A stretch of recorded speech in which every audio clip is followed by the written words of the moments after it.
سنة 1769 في جزيرة كورسيكا اللي لسه فرنسا كانت واخداها قريب، اتولد طفل صغير هيبقى اسمه بعد كده مرادف للطموح، العبقرية، وكمان الغرور.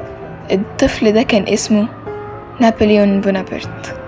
نابليون ما كانش من عيلة ملكية ولا غنية، لكن من أول يوم كان عنده إصرار غريب.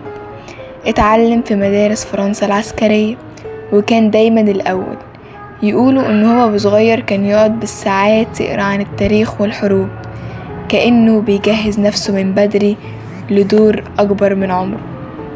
أول فرصة حقيقية جاتله في الثورة الفرنسية، وقتها الجيش محتاج قادة جداد، ونابليون استغل اللحظة. قاد المدفعية في معركة طولون سنة 1793 وحقق انتصار باهر خلاه يترقى بسرعة، ومن هنا بدأ اسمه يلمع. سنة 1769 اتعين قائد لجيش إيطاليا. رغم إن الجيش كان ضعيف وفقير، نابليون بخطته العبقرية انتصر على النمساويين وحقق سلسلة انتصارات خلته بطل فرنسا الأول. الناس بقت تهتف باسمه والجرائد تتكلم عنه كأنه بطل أسطوري، لكن طموحه ما وقفتش. قرر يروح مصر سنة 1798. الهدف ايه بقى؟ يضرب التجارة البريطانية ويسيطر على الشرق. كسب معركة الأهرامات ضد المماليك، لكن بعدها الأسطول الفرنسي اتدمر في معركة أبي قير البحرية على ايد الإنجليز بقيادة نيلسون، وده كان سبب فشل الحملة.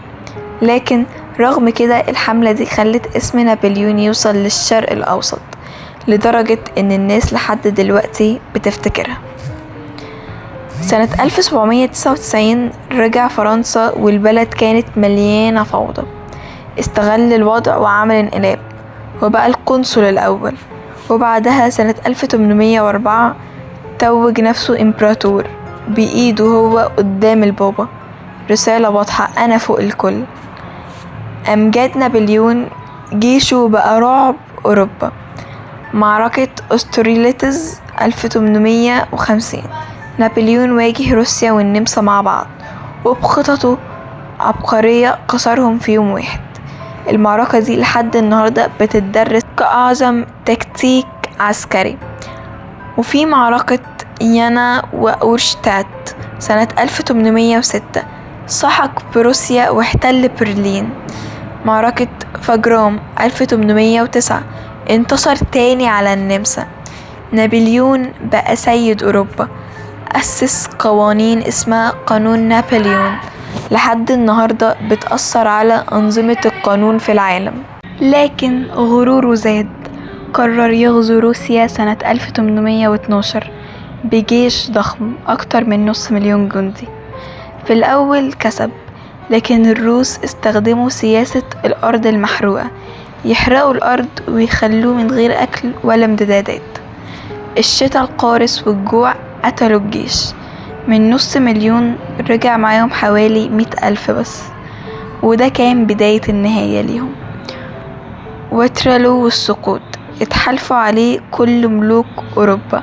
سنة 1814 انهزم واتنفى جزيرة إلبا، لكن نابليون ما استسلمش، هرب ورجع فرنسا، والشعب استقبله بالهتاف. دي اتسمت حكم 100 يوم. بس المواجهة الأخيرة كانت في واترلو 1815 ضد الإنجليز قيادة دوك ويلينغتون.